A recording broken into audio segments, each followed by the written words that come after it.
तो दोस्तों, साउथ की एक ऐसी मूवी जो आपके दिमाग को सुन कर देगा। तो कहानी एक फैमिली की है जो धन के लालच में धन यक्षिणी को बुला तो लेते हैं, लेकिन इनकी एक छोटी सी गलती की वजह से इनके बहन के घर में बच्चे की बलि देना पड़ता है। तो ऐसा क्या होता है जो देवी बच्चे की बलि का मांग करती है? पार्ट 1 में हमने जाना था धन यक्षिणी क्या होता है, पहले जाके पार्ट 1 देखें। इस वीडियो में हम जानेंगे आखिर धन यक्षिणी इतना क्रूर क्यों हो जाती है जो एक नवजात शिशु का मांग करती है। तो शुरू करते हैं। जब भारतवर्ष में अंग्रेजों का शासन नहीं था, तब भारतवर्ष में सबके पास धन, ज्वेलर्स और महंगी चीजें हुआ ही करते थे, लेकिन रखने के लिए कोई बैंक या लॉकर नहीं था। इसीलिए उस समय में भी धन के लूटने का खतरा बराबर रहता था डाकुओं से।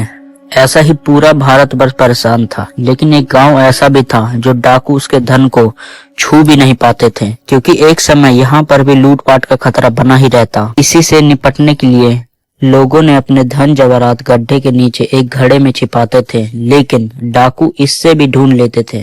तब इससे निपटने के लिए गांव वालों ने परमानेंट सॉल्यूशन निकाला, तंत्र बंधन। तंत्र बंधन सारे तंत्र में भी सबसे बड़ा बंधन पिशाच बंधन होता है, जो जीव की बलि देकर पूरा करना होता है। लेकिन जैसे मैंने आपको पार्ट 1 में बताया था, अगर हमने धन मांगना चाहा तो पिशाचनी को मन चाहा बलि चाहिए होता था, ऐसी बलि जो कोई पूरा न कर पाए।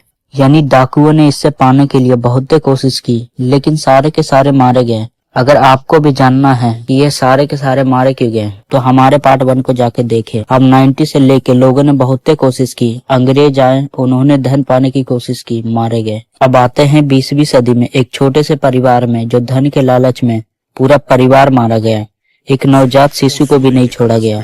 अब होता क्या है, एक औरत जो आराम से सो रही होती है, उसके सपने में धन पिशाचनी आंगन में उससे मिलने के लिए आती है। एकदम से उसकी आंखें खुल जाती है। ऐसा उसके साथ एक बार नहीं बल्कि अनेकों बार हो चुका था। तब लास्ट में वह एक तांत्रिक के पास जाती है और कहती है, मेरे सपने में एक औरत आती है जो एक शिशु का सर लिए हाथ में आती है और दूसरे हाथ में खून की मटकी से खून पीते हुए दिखाई देती है। लेकिन जब तांत्रिक उसकी बातें सुनता है तब वह भाप लेता है असल में उसके साथ हो क्या रहा है। तब वह तांत्रिक उसके पति से बात करना चाहता है और औरत कमरे के बाहर खड़ी हो जाती है, लेकिन कान लगा के सुनती जरूर है। तब तांत्रिक कहता है, तुम्हारे घर में धन के कलश हैं जो तुम्हें पाने के लिए तंत्र बंधन को तोड़ना पड़ेगा। अब जैसे ही ये बात आदमी सुनता है, वह तुरंत मना कर देता है। वह आदमी तांत्रिक को भगा देता है, लेकिन जो औरत होती है वह तांत्रिक के पास दोबारा मिलने के लिए जाती है और उस तंत्र बंधन को तोड़ने का उपाय मांगती है। तब तांत्रिक कहता है, जिसकी आंखें नीली हो, जो गर्भ से हो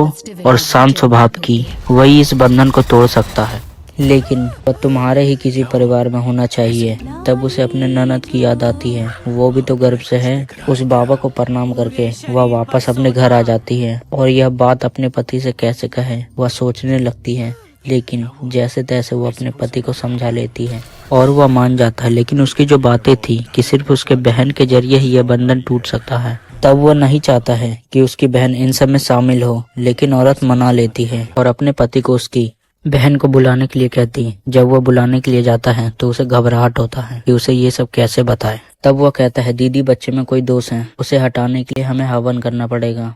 वह कुछ सोच ही नहीं पाता और उसके मुंह से एकदम से ये निकल जाता है और अपने साथ भी लेके जाने के लिए वह मना लेता है। तांत्रिक को वह औरत बुला लेती है और तंत्र बंधन की क्रिया शुरू कर देती है। उसमें 2 औरतों को बुलाया जाता है, एक जो काली साड़ी पहनी होती है और दूसरा जो व्हाइट साड़ी। वह औरत होती है जो देवी उसके जरिए अपनी मांग रखती है। दूसरी औरत के जरिए उस पिशाच को बुलाया जाता है। अब इसके बाद की कहानी मैंने पार्ट 1 में बताया था, तो डायरेक्ट पॉइंट पे आते हैं। आखिर वह देवी शिशु का ही मांग क्यों कर रही थी और वह बच्चे की ओर इशारा क्यों करती है? तो जैसे ही देवी से उसकी मांग पूछा जाता है तो वह बच्चे की ओर इशारा करती है। अब जैसे ही सब बच्चे की तरफ देखता है, वह बच्चा वहाँ होता ही नहीं, न ही औरत होती है। तांत्रिक समझ जाता है, अगर मैंने इन दोनों की बलि देवी को अर्पित नहीं किया तो मैं भी मारा जाऊंगा। तब तांत्रिक वहाँ खड़ा होता है और जोर जोर से चिल्लाने लगता है, तुझे किसकी बलि चाहिए? चिल्लाते चिल्लाते तांत्रिक उस आदमी का गला काट देता है और बाद में उस औरत की भी बलि दे देता है। फिर भी वह देवी खुश नहीं होती और उस तांत्रिक की भी बलि चढ़ जाती है। बच्चे की बात करें तो बच्चे और माँ को एक बुजुर्ग महिला लेके चली जाती है, लेकिन उस बच्चे का पीछा वह देवी कभी नहीं छोड़ती।